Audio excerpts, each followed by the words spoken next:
Welcome to MGAA Conversations, our new podcast channel where we'll be discussing with an exciting number of guests all things related and topical within the ever-growing MGA community. Hello, I'm Mike Keating, CEO of the MGAA, and today welcome to our latest MGAA Conversations podcast.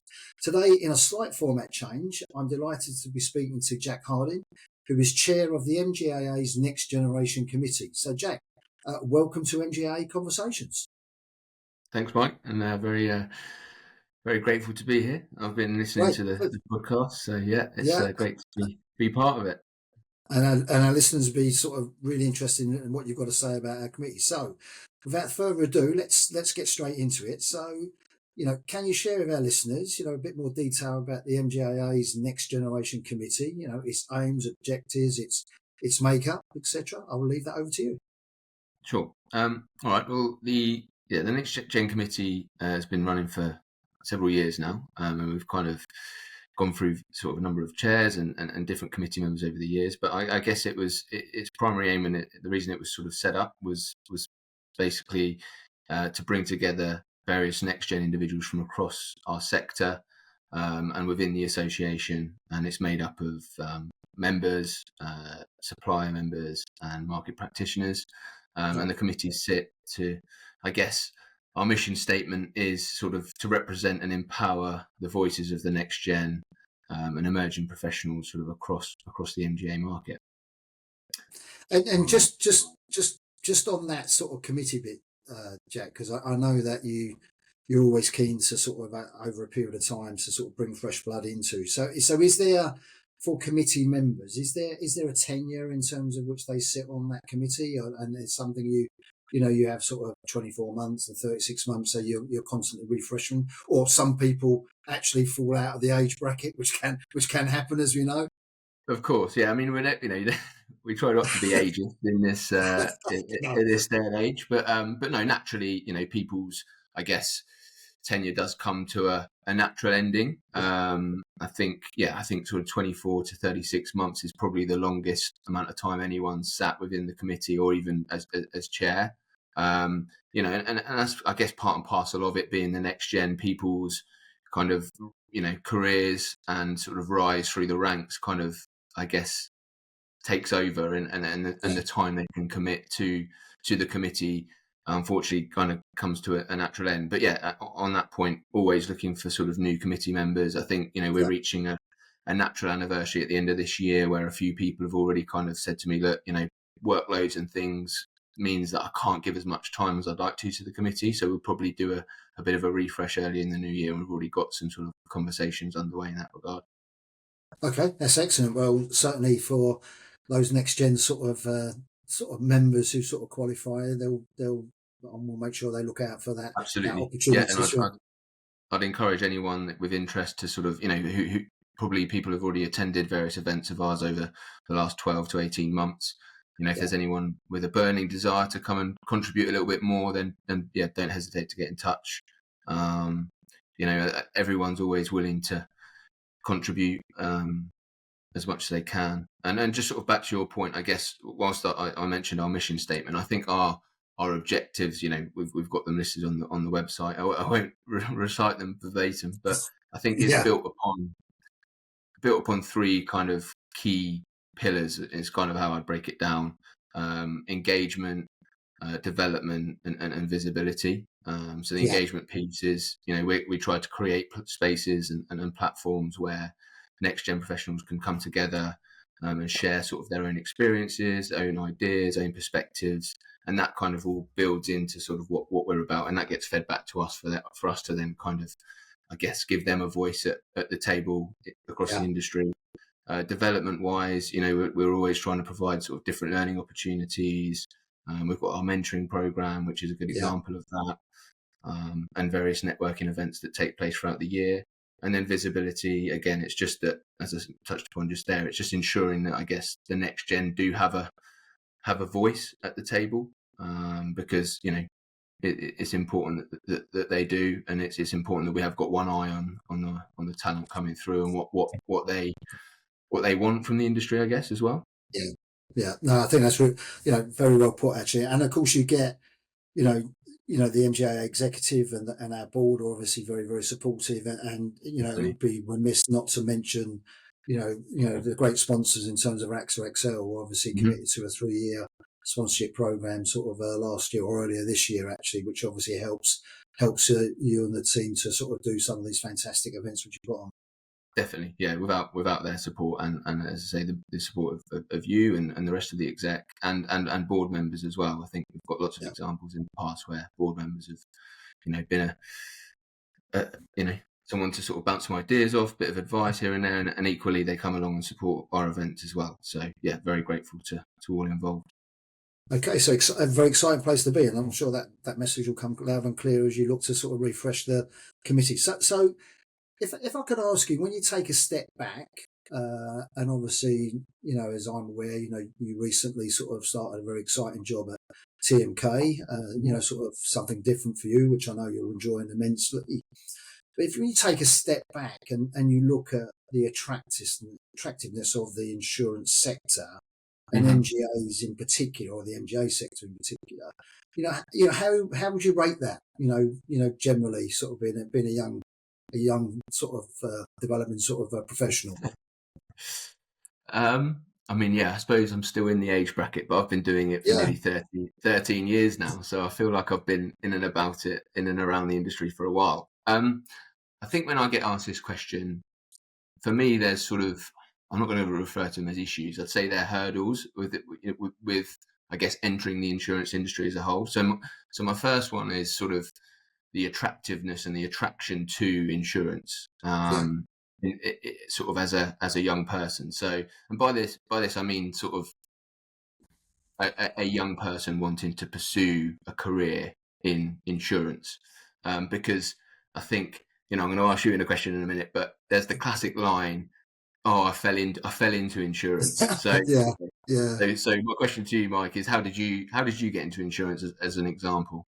Exactly that. I fell into it actually. So in the end, I had a choice many, many moons ago. So I reckon I had a choice of either going into banking or going hmm into insurance. I had two sort of Yeah, job offers, and I just basically went to insurance. So I think yeah, that cliche in terms of falling into it still yeah. holds good, Jack. I would say. Definitely. So, and I suppose, and whilst that's good, and I was much the same. I kind of had relatives that was worked within the industry, and kind of via that, I guess, found my way into it. But I guess not to move away from it, but I think we almost need to just change the narrative a little bit around it. I don't, I want it to become I'd love for it to become an industry that someone kind of opts to get into as opposed to falling into it in a way. Yeah, yeah, Um, so, how do we improve on that, or how do we change that a little bit? Is I think there's probably room for a lot more kind of outreach in and engagement with schools, colleges, universities, and actually kind of selling a career in insurance as a really viable and exciting career choice. Um, and I think I've spoke recently with Caroline Wagstaff at LMG, who does yeah, great work in that yeah, regard, and I think hopefully next year we're going to try and support her on a few of her initiatives. But I think just conveying that actually insurance is exciting and can probably rival the likes of banking, law, and various other professions with the opportunities that it offers. Um, is one hurdle that I think probably as an industry we still need to tackle to a degree. yeah, And then the second point is just overall perception. I think as well is I always kind of give the example of when you're at a dinner party or you're meeting new people for the first time, maybe outside of work, and that the question is sort of, "Oh, what do you do for a living then?" And you say insurance, and sort of eyes roll, and it's like, "Oh God, oh, yeah, he works in yeah, insurance," and you're like, "Oh, okay, yeah, maybe you know." Everyone thinks, "Oh, that's pretty boring," or it's a bit, I don't know. I guess we're kind of still seen as quite a traditional industry, but actually we're not. I think we're actually quite an exciting place to be, and I think kind of MGA's a testament to that as well. I think yeah, with what I guess MGAs are pretty entrepreneurial by nature. So with that, there's a lot of kind of innovation. You've got to, they need to be agile and tapping into sort of technology advancements and various things like that. Like it's a fast paced, quite growing space to work. And it's not just insurance or numbers and sitting in front of a PC kind of 9 to 5. There's so many different kind of things that that career can give you outside of just your day-to-day job. It's a very sociable industry, I think, and you can get to outside of just the 9 to 5. There's so much that it can give you, and also I think particularly MGAs, the MGA space, like beyond maybe being sort of I don't want to refer to it as like a mathematical industry, but like there's for someone that's really interested in or who's a bit of a creative potentially, developing new products and things like that. There's so much that kind of I think it can give you that sits outside what maybe the perception of insurance is. So they're the sort of two things or the two hurdles I think we've kind of got to still overcome in a way. But I'm a massive advocate for it, and I think actually it should be a place that a career that someone should take a step back and go, actually, there's so much that could give me, and I want to get into it. So yeah. So we've got you shared some of the tenure of committee members is going to naturally sort of come to an end this year, and you've obviously got the mentoring scheme. You're going to look at sort of another sort of intake potentially of next gen committee members next year. What else do you have sort of planned going into sort of 2026, which you can share with both existing sort of next generation people in our industry and our membership, and also sort of perhaps sort of whet the appetite of some listeners who may want to sort of put their hat in the ring to join the committee? Definitely. So I guess we've got our sort of last committee meeting of the year actually tomorrow. So the existing committee are getting together tomorrow. It's quite a busy day tomorrow because we've also got our Lloyd's Day. So Lloyd's have put on a sort of introduction to Lloyd's for our members, which is a great going to be a great event. I think we've got about 25 sort of next gen members signed up to attend that. So various kind of sessions throughout the day, plus a tour of Lloyd's and things like that. So that's a great kind of example of, I guess, some of the events that we're looking to do. And I think given the sort of popularity of that, we'd probably look to try and work with Lloyd's again maybe later next year to try and do a similar type of event. You touched upon it there as well. Our mentoring program, it's our third cohort. That's sort of launching December, so that will run into the sort of the whole of next year, and there'll be sort of various events around that throughout the year as well to support both the mentees and the mentors on their kind of journey. But beyond that, again, we've kind of got quite a long agenda for the meeting tomorrow. But I think for us, sort of the roadmap into 2026 is going to kind of focus across a few different areas. I think one of them is sort of the personal growth for the individual. So looking at sort of, I don't know, sort of like some maybe that kind of junior to senior insight, that kind of natural progression as you go through your career, some sort of techniques around that. So again, and then sort of leadership / management sort of training. And then also back to sort of right to the start, maybe people early on in their career, sort of CV type workshops and sort of just growing their personal brand. I think things like LinkedIn are great, but it's not a social media playground. It's got to be kind of, it's there for you to kind of sell yourself and sort of grow your personal brand in a professional way. So some insights into sort of how you can set yourself up on LinkedIn and things like that, I think could be really valuable for new entrants and people early on in their career. We had a really good session with mental health in business a couple of weeks ago.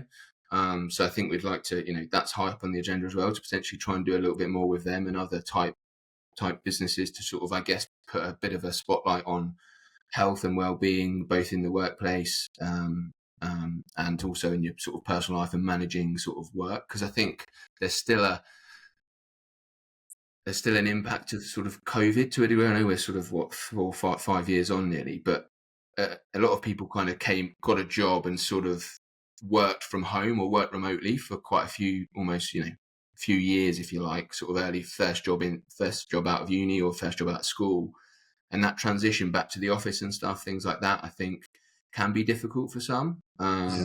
and it can be daunting, and just sort of Right. adjusting to that, I think can potentially impact them in a lot of ways. So any kind of assistance or advice we can give around that, I think, could be really valuable. Um, we're going to be looking into as well, sort of a bit more kind of insight sessions into specific lines of business, Yeah. types of insurance. You've got parametric insurance is kind of coming to the fore now. So I think we'd like to do a session, sort of a bit of an intro into that. And I know we've got some member firms that we could potentially tap into to potentially sort of help us forge and design a session around that. And then a big one for me, and I kind of touched upon it on your last question, is that outreach piece. So Yeah. I want to try and get into sort of maybe some career type fairs or things like that. I know that there's different sort of, again, not to keep talking about them, but London Market Group are doing their Yeah. Futures Academy. I know that Howden and Jewel did a great kind of careers fair last year down at That's right. Yeah. Ascot. Any kind Yeah. of any involvement within those kind of events, I think, would be really exciting and would be great for us to get involved in, and just really kind of, I guess, build upon that engagement piece. And I guess back to your last question is sort of fly the flag for insurance and Yeah. encourage as many people into the industry as possible. So let's touch on that sort of collaboration with other sort of organisations, and obviously Carolyn has done a fantastic job at the NMG Group, and I know they had their very successful sort of Lime Street sort of festival, for want of a better phrase, this week, which I believe that you and the Next Gen Group will be partnering in 2026, which is great. What about sort of the ABI and the Beavers and those areas? Are they on your radar in terms of that outreach which you talk about? Definitely. I think, in collaboration across the industry, when I say that, not outside of our MGA world, if you like, is absolutely key, because the challenge of attracting and retaining talent isn't unique to MGAs. I think it's across across the market. So it's definitely high up on our agenda. I'd love to explore some opportunities to partner with similar committees within BEBA. I know we've got Young Brokers within the ABI. We've got the CII sort of new gen program as well. So definitely, it's on the agenda. There's conversations going on in the background. But if I've probably not touched or got in touch with everyone. So if I could, use this as a bit of a opportunity to encourage anyone else that I've not thought of or yet to get into contact with, they want to drop me a line and we can look at ways to sort of I guess work together. We'd love to. I think we did a little piece last week with the reinsurance under 35s. They sort of had they're doing like a back to basics series, and they did one on MGAs last week, and we kind of opened up the sort of invitation to our membership as well. I know that was well attended.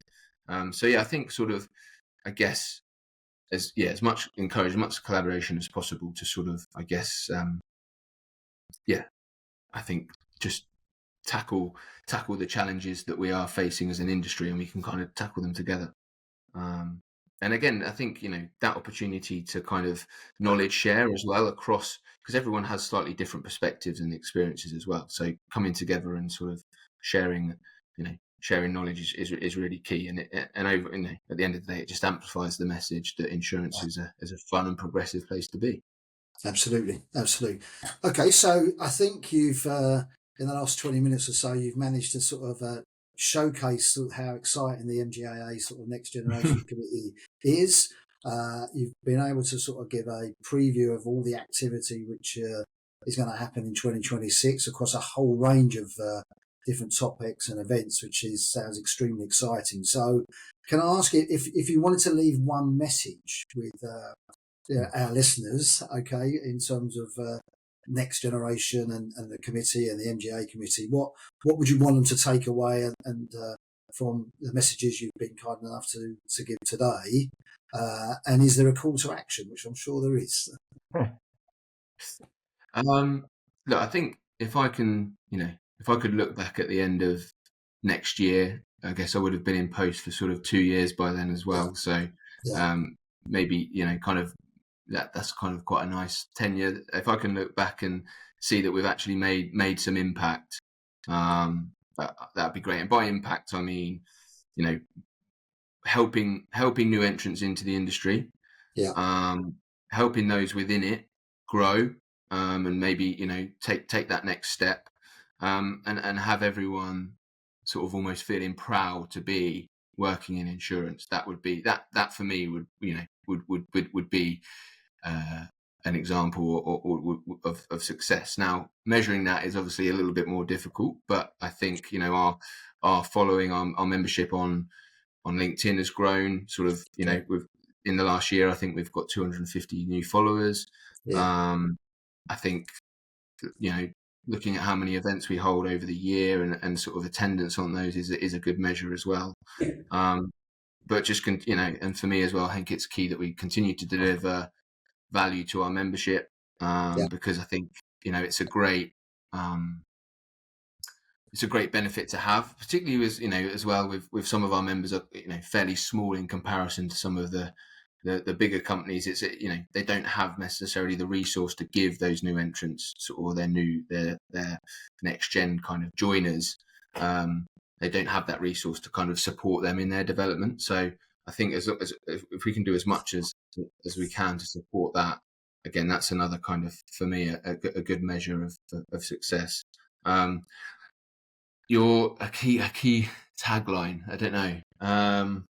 What could I say in that regard? I think just going back to what I said before is sort of encouraging new people in, and actually people going when they're asked that question, what do you do for a living, and say insurance, and actually be proud to say it, and rather than saying I fell into it, is I opted to go join this industry because I'm really excited by the opportunities it's gonna provide me. Okay, and I suppose the call to action really is that for people who can follow the MGAA Next Gen on LinkedIn, look out for all the activities and collateral, both on the association's website and your own collateral which you put out, and keyword I suppose is just engagement. Engagement, definitely. And if they're sometimes I think it can be daunting sometimes to come along to these type of events for some people. So again, all I'd say is please don't feel like I'm not going to go to that because I'm going to be really out of my comfort zone. Everyone's very welcoming, and we're all kind of we're all in the same boat in a way. So and if anyone's ever got any questions or would like to run something past themselves or the other committee members sort of prior to coming along, then please feel free to reach out to us on LinkedIn or via sort of our section on the website. We're always happy to answer any questions or meet up for a coffee or things like that. So fantastic. Jack, I don't think you could have sort of framed or sort of promoted it any better. Sort of very exciting times, both sort of now and going into 2026. And you have our full support, and really looking forward to working with you and the team in 2026. And more importantly for our listeners, then engagement is the key, and don't hesitate to get in touch, and we'll see where we get to it in 12 months' time. Look forward to it. Definitely. Thanks very much for taking the time. Glad to talk to you. All the best. Many thanks for listening. We welcome all feedback, so please get in touch with your suggestions on topics and future guests. Please don't forget to subscribe on your chosen platform so that you don't miss out.